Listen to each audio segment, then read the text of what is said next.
Hello and welcome to The Big Picture. The two-day visit of Prime Minister Narendra Modi, the first bilateral visit by an Indian Prime Minister to Sri Lanka, has been followed with great interest not just in the two countries but also across other key countries in the world. Sri Lanka which has witnessed a recent change in government and the formation of an interesting alliance, received the Prime Minister with open arms. The PM's visit to northern areas of the country and his meetings with the Tamils there has also been watched with keen interest. The relations between the two countries, which had gone through some rough times in the past, is sought to be recalibrated by the leadership of both the countries. So has the visit of Prime Minister Modi been able to recalibrate the relationship? Has India been able to neutralize the increasing influence of China in Sri Lanka? Will this visit mean a better deal for the Sri Lankan Tamils? And can we expect the persisting problems of the Indian fishermen to improve in the coming days? We will discuss all this today with Vivek Katju, former ambassador, Prof. Muni, a South Asian analyst, KP Nayar, consulting editor at the Telegraph, and Prof. P. Sahadevan, Center for South Asian Studies at the JNU. And from Jaffna on the phone line is my colleague Akhilesh Suman, assistant editor at the RSTV TV, who has been covering the visit of Prime Minister Modi to Sri Lanka. Welcome to all of you. Akhilesh, first coming to you. What has been the kind of atmospherics during these last 2 days that you have been following the Prime Minister?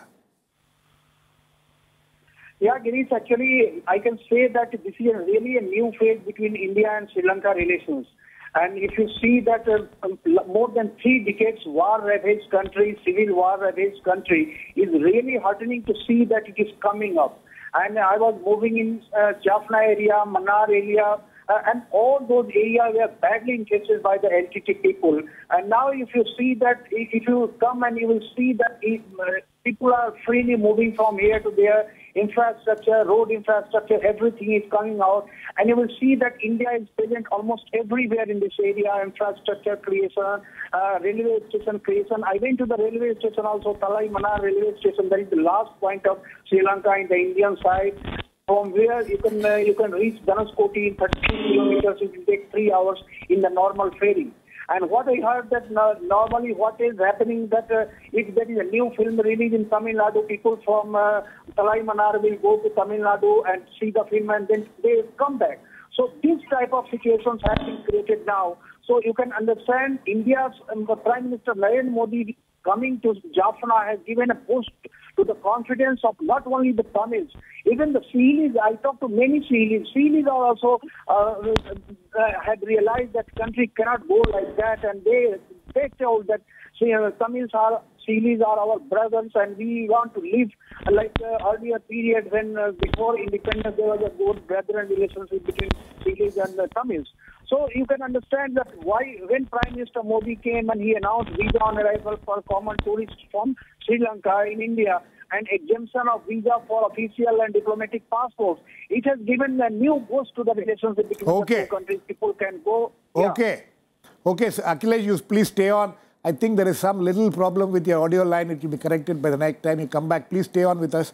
Professor Muni, how do you look at this thing, what Akhilesh is talking, that there is a fresh air of confidence among the Tamils in the northern region?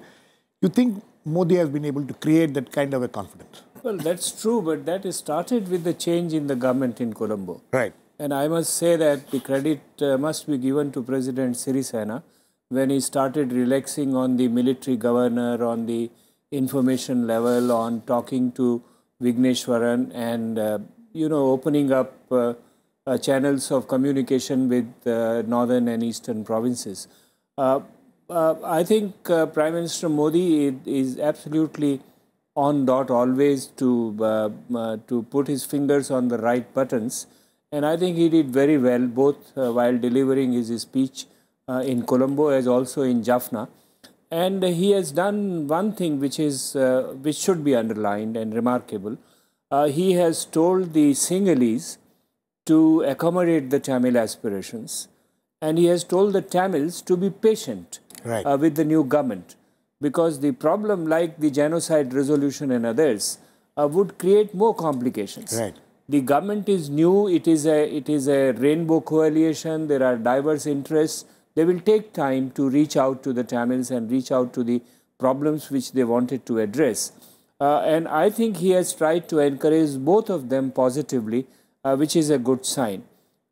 If I may mention one more point, so far as India-Sri Lanka relations are concerned, I think the major issues are still on the table.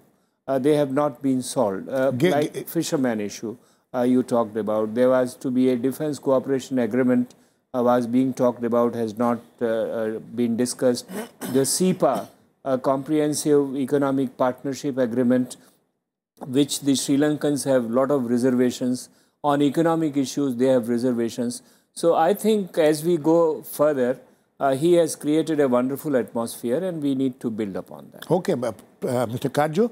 So the law, would you say like some people are trying to say that, Modi very rightly, just approach the low-hanging fruits, the more serious problems, as Mr. Muni pointed out, can be taken care of at the later date. No, I think the basic problem in the relationship was the lack of trust and confidence. Right. And the Sri Lankans had great reservations, especially with the previous government, which was, in their view, dictated by interests in Tamil Nadu. Which has been the case in the last 25 years. Yes, and we ourselves didn't know how to navigate this. I think it is to Mr. Modi's credit that he's been able to navigate both the process in India, vis-a-vis Sri Lanka policy formulation, and the process in Sri Lanka in a satisfactory manner. Now, once this has been achieved, and quite clearly this visit successfully demonstrated that this has been attained, now that this is behind, it is now that the diplomats and the officials will get together to chart the course further on the contentious issues that Professor Muni has spoken about. So it's only then that we'll be able to chart or move ahead in a purposeful manner on all these issues, whether it's defense cooperation or whether it's CEPA or whether it's the fishermen issue. Right. Now, the fishermen issue is a terribly emotive issue, but we all know the cause of the fishermen issue. And Mr. Modi, I think, struck the right chord when he said that this has to be addressed as a livelihood and a humanitarian issue. Absolutely. Professor Sahadevan, as far as the Tamils issue is concerned, you think he has, Mr. Modi has been able to strike the right note? Because, and what kind of reactions do you expect or is happening in Tamil Nadu? Because the Tamil Nadu political parties, even the civil society groups in Tamil Nadu have been watching this visit very closely. I think we need to look at the political solution issue at two different levels. India being a neighbor, somewhat an interested stakeholder in trying to bring out a solution. We can really communicate what we really want the leadership to really sort of do there. Beyond that, it's up to the local political constituencies to address.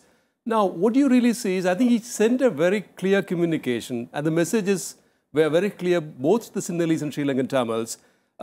They need to really make it inclusive. We need to really work beyond the 13th Amendment and bring about a change which would really be satisfactory, at least sort of, for everyone in Sri Lanka.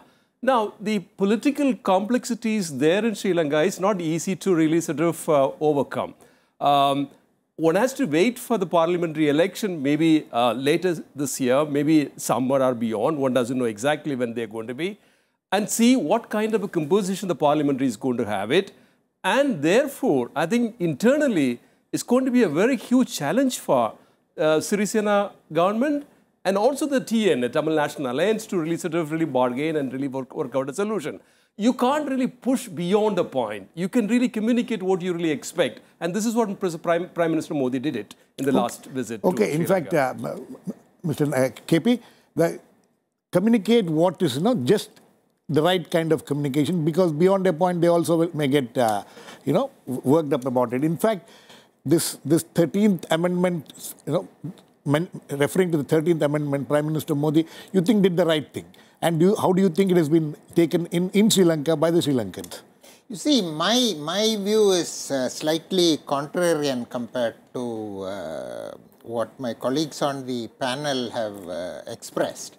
I mean, it's always good to visit neighboring countries. It certainly good by way of gesture, it's good by way of substance. But I would have preferred Prime Minister Modi to wait till the legislative elections in Sri Lanka, where the parliamentary elections were over. Because President Sirisena was here soon after his election, right? I mean, it was a grand gesture. They had a good discussion. The visit was good in atmospherics. So where was the need to rush and go back there on a return visit? We don't know what is going to happen in the parliamentary elections. Supposing the current coalition falls apart, President Sirisena and Prime Minister Wickremesinghe don't get along. And if there is going to be a different setup after the parliamentary elections, I mean, you can't rule out the fact that Mahinda Rajapaksa may become Prime Minister after the elections. Then we are having to rework the whole thing, you know. So I would have preferred the Prime Minister to wait, you know. I mean, we always have, the problem with our diplomacy is that we jump into things and then we are in situations where we can't follow up things, you know. 2008, we completed the nuclear deal with the US. Where is it? We haven't gone anywhere. I mean, in 1993-94, Prime Minister Narasimha Rao opened a new chapter, historic chapter with Iran. My friend Vivek Katju has dealt with Iran. He knows where we stand, you know. I mean, we haven't gone anywhere from that time, you know. So I very much fear that while this is a good start and it's a good thing for the Prime Minister to have gone to Sri Lanka in principle, I mean, I have my own doubts if we will get anywhere if the parliamentary election results are different. Just yes, Mr. Katju. We waited for an ideal moment since 1987. Surely, if we kept waiting, we'll be waiting for Godot. No, but what about his point that here was the Sri Lankan president was here just 2-3 weeks back. Why this hurry to... no, there was no hurry. This was part of an Indian Ocean visit. Okay. And in that sense, the Indian Ocean islands, beginning with Sri Lanka and Maldives was a different case. The Prime Minister avoided it, and rightly so. But in Sri Lanka, the presidential elections, which are certainly the most important election, the parliamentary elections are important. But this election is over. Now we can't keep waiting to see that an ideal situation, political situation obtains. So you don't think this visit will have any negative consequences? No. If there is a new situation, well, diplomatically you'll deal with the new situation. You'll deal with the new situation. No, yes, I also don't think there will be any negative consequences. But you know, we could have optimized the gains if we had waited for the parliament. Prof. Muni. He met Rajapaksa. I beg to disagree with KP because it was time and it was necessary for us to go and extend support to the new government there. Why was it important? Because if we had problems there and a new dispensation has come, parliamentary elections are not really of foreign policy concern, frankly.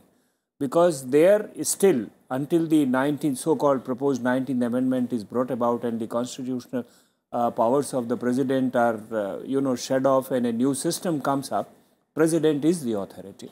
Therefore, it was necessary that after this important election, the Indian Prime Minister should have gone.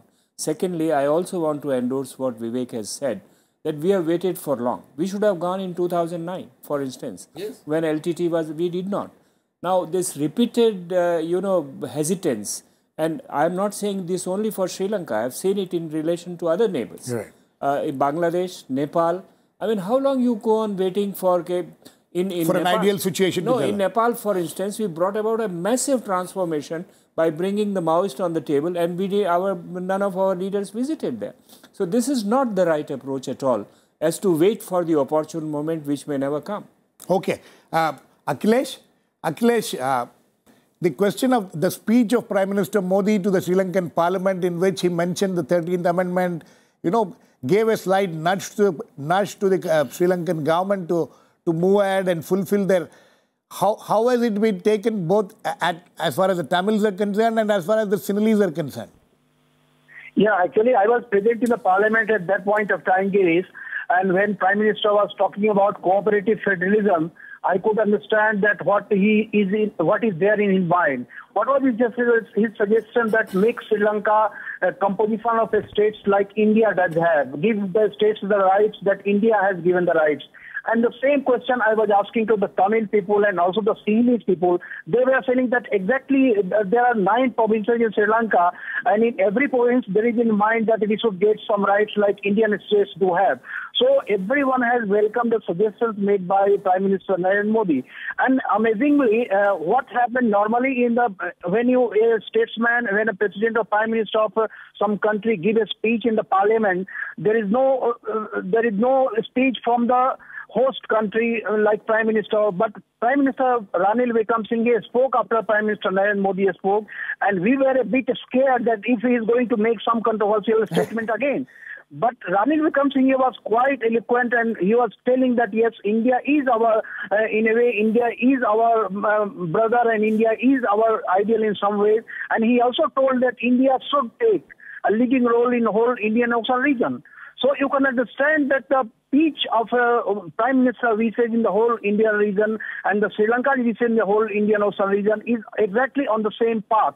So I think that on political terms there is no differences between India and Sri Lanka ambitions. Okay. But coming on the other side, what Tamils and Sinhalese are saying, I was roaming around in Jaffna, in Talai Manar, in Manar area, everywhere people were, you can understand the change from the LTT era.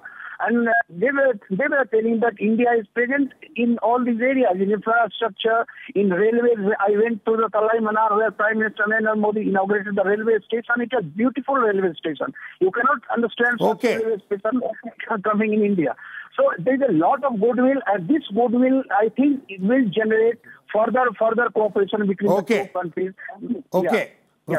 Professor Sahadevan, the same question which I was asking Akhilesh also, 13th Amendment, the push towards the 13th Amendment which Prime Minister Narendra Modi has made. How do you think the Sri Lankan government has reacted to it? And do you think that there will be any positive, signals from the government and positive approach from the government on this? Looks like I think they are not openly, come out and said what their position on the 13th Amendment. I think, if you ask the TNA, if you ask the Mr. Vigneshwaran, I think they are not very keen to really pursue, 13th Amendment as a basis to, negotiate a deal.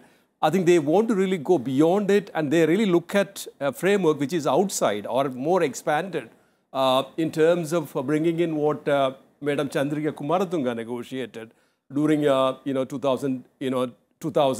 The 2000 bill is something which I think the TNA would like to refer. I think if you ask the government side, I think they really, possibly, I think preferably 13th Amendment minus is an option they really would like to pursue. So it's an unclear position so far. I think, but we haven't keep repeating, 13th Amendment beyond is something which I think also keep, making uneasiness among the Tamils and also a section of the, the political class from the Sinhalese side. Okay. So, yeah, please finish. No, that's what I'm saying. I think okay. It's, okay, Professor Muni? No, I have a very different opinion on 13th Amendment. In my mind, it is time that we stopped rattling on 13th Amendment for a long time. I'll tell you why. 13th Amendment was in 87. Right. Lot of water has flown down the Sri Lankan rivers, and a dramatic change in the political situation has taken place even amongst the Tamil areas. Therefore, for instance, joining of the two provinces. Right. Now, it's absolutely unnatural at this stage. Now, why therefore we should go on defining the letter of what change should be there, what devolution should be there? I think it is good enough for a Prime Minister like Mr. Modi to emphasize cooperative federalism, or give example of India that how best we are trying to deal with our states. And if there is something good in it for the Sri Lankans, let them pick it up. Otherwise, what we should do is to encourage both the sides to sit down on the table and reach a resolution of the national issue. If they want us to sit, act as... No. We should not even act as a mediator. We should only encourage them to sit down together and negotiate to their own comfort. Absolutely. Yeah. Mr. Katju?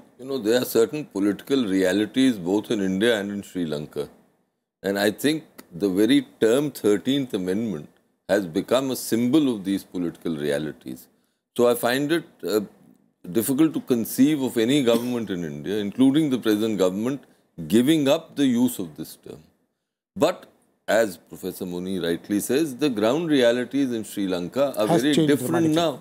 And I, for one, after Sri Lanka and the Sinhalese in particular, having gone through the experience of the Tamil Tigers, cannot conceive of their devolving authority, especially with regard to the coercive apparatus of state. I think it will take a long time before the Sinhalese will be assured that there can be devolution of police powers, etc. That is my take. This whole, there's already, I was reading one of the Sri Lankan websites. There is a little bit of discomfort about this, about Prime Minister talking about 13th Amendment. They're saying that, they're giving instances of what's happening in India. There is a little bit of discomfort. Just one sentence. Yes. 13th Amendment in the Sinhala perception is seen as an imposition. Exactly. Because it came soon after Indo-Sri Lanka agreement. Right. And the kind of... So why should we unnecessarily... No, but you please, Professor Saab, you please see how the Tamil Nadu opinion will react. If this is not how will Tamil opinion in Sri Lanka Tamil will Nadu's react? Foreign policy or you are running India? No, you are right. But you have to take it has been Tamil Nadu's foreign policy for a long time in this country, unfortunately. He has distanced himself from that. Yes, KP. Prime Minister Modi is good at charting new paths, thinking out of the box. He has shown it already in almost a year that he has been in office. And I am hoping that he would do the same with the Tamil problem, because in this country, I get the feeling that we are really not aware of what is likely to happen in the public domain, certainly, maybe in the government and intelligence agencies and all we are. Because I am not an optimist as far as the way forward on the Tamil issue in Sri Lanka is concerned. Because, you must look at President Sirisena's background. He's a settler. Where he comes from, he's a settler, So, settlers tend to be much more hardline than the people there. And I have a feeling that, he is going to be much more hardline on the Tamil issue than Rajapaksa was. But the kind of signals which he has sent since he has taken over 2 months back is very positive and more conciliatory towards the Tamils. This is the honeymoon period. This is the honeymoon period. This is the honeymoon period. Professor Sahadevan, you think it's a honeymoon period? No, I think it's Sri Lanka changed. I think it's not anymore Mahinda Rajapaksa is Sri Lanka. Of course, one can assume they can really come back if possible or not possible at all. But I think there is a sea change in the mindset, the way that people want to look at the inter-ethnic relations, the way they want to really, take pride in being a very liberal democracy. I think within a month or 2 months in time, you could see everyone enjoying the freedom they really experience now, and they compare the life of what today with what they experience under MR regime. And therefore, I think no leader can be very insensitive to the changes that are brought about through the election that happened in January. I'm not saying that the easy way out. I'm not saying things are going to be very smooth to negotiate a deal, but I think it's a very hard effort. But I think it's not that one can think in terms of Rajapaksa, Sri Sena really following what MR really followed, 9 years. Okay. I think it's a huge change in Sri Lanka. That's we need to acknowledge. Professor Muni, coming to because in the past discussions, several discussions which we have had on Sri Lanka, inevitably China has been, we have been looking at China and how China has played a role in Sri Lanka. You think, as far as that aspect is concerned, Prime Minister Modi's visit to some extent has recalibrated the relations between, if you look at it in a triangular way? Well, before I come to China, may I say, KP, you should remember, we must remember that Sri Sena has won on massive Tamil vote as the presidency. He therefore cannot afford to ignore their interests, no matter what his earlier preoccupations were. And he is not a hardliner as Mahinda Rajapaksa has been. Now, coming to China, I am very happy that Mr. Modi did not raise this. Raise the issue. Because China is Sri Lanka's concern. I mention here that Sri Lanka's relations with China are as old as 1952. Please recall they had the rice rubber deal in 52, much against the pleasure of the Western powers who put sanctions upon them. Still they stood by it. So there is a long tradition and history of Sino-Sri Lanka relations. Even in 62, the Sri Lankan Prime Minister said we will negotiate. They did not join us by saying that what the Chinese have done is wrong and all that. Therefore, we must be very objective, very careful and realistic in assessing what we would want Sri Lanka, which I am sure Mr. Modi has conveyed this to the Sri Lankan authors, that don't do anything which offends or affects our interest adversely. And this is where projects like, Colombo City project or the use of Hambantota or even Colombo Port for military or strategic purposes, because Chinese have a habit of creating economic assets and then using them as camouflage for strategic purposes. So long as we can persuade Sri Lanka to make sure that Chinese don't do that, I think we are dealing with the Chinese economically. We are engaging them with Chinese economically. So how can we say Sri Lanka not to do that? Katju? No, it's not a question of economically. That, of course, the Sri Lankans are fully, they are sovereign, they have every right to go about it, to engage the Chinese. But, but on security concerns, I think the Prime Minister, without naming China, made it quite clear that India's security and Sri Lanka's security is indivisible. What was the subtext? The subtext was, please don't do anything that will jeopardize, that will cause us concern. And certainly, what Mahinda Rajapaksa and his brothers were doing caused grave concern here. Absolutely. And so therefore, we are perfectly within our rights to convey to Sri Lanka, to signal to Sri Lanka that, look, if the Chinese come close to you on security in a manner that casts a shadow of suspicion in our minds, then we are well within our rights to defend our interests. Yes. If one followed Indian media coverage soon after the recent Sri Lanka elections, one would have got the impression that the entire election in Sri Lanka was about Sri Lanka's relations with China vis-a-vis India. That is really not the case.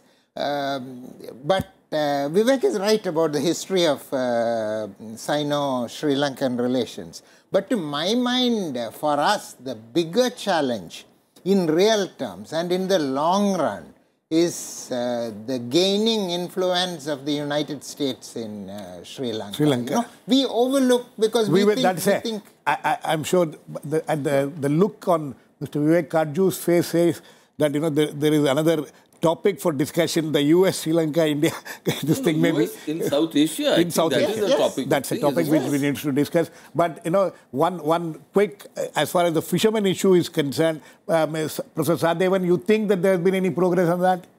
No, I think before that, I think it's, it's good to really have a balanced relationship with Sri Lanka. The Sri Lankans' worry now is that, we don't push them to really be very close to India. That's the concern they do really have now. On the fishermen issue, I think it's, let's admit, I think it's, in my understanding, I think the fishermen issue is a livelihood issue more for the northern fishermen in Sri Lanka than for those, the trawlers who have been sent across from Tamil Nadu. There is a huge business interest which is really working. I think let's be very reasonable in a way. We also reasonably legalistic on this issue. I think we must really put our head together to really realize and tell the fishermen. I think there are limitations beyond which you can't go. I think the beginning is, the fishermen level talks. I'm not sure that will actually lead to a very logical conclusion until the government's actually, behind, with the proposals and really sort of pushing those things there. Okay, I think on that note, we need to end this. The general consensus is that the visit of Prime Minister Modi has been useful. We'll wait and watch how it will have a long-term or even a mid-term impact. Thanks to all my guests. Please keep watching. We'll come back with another issue, the big picture, same time tomorrow.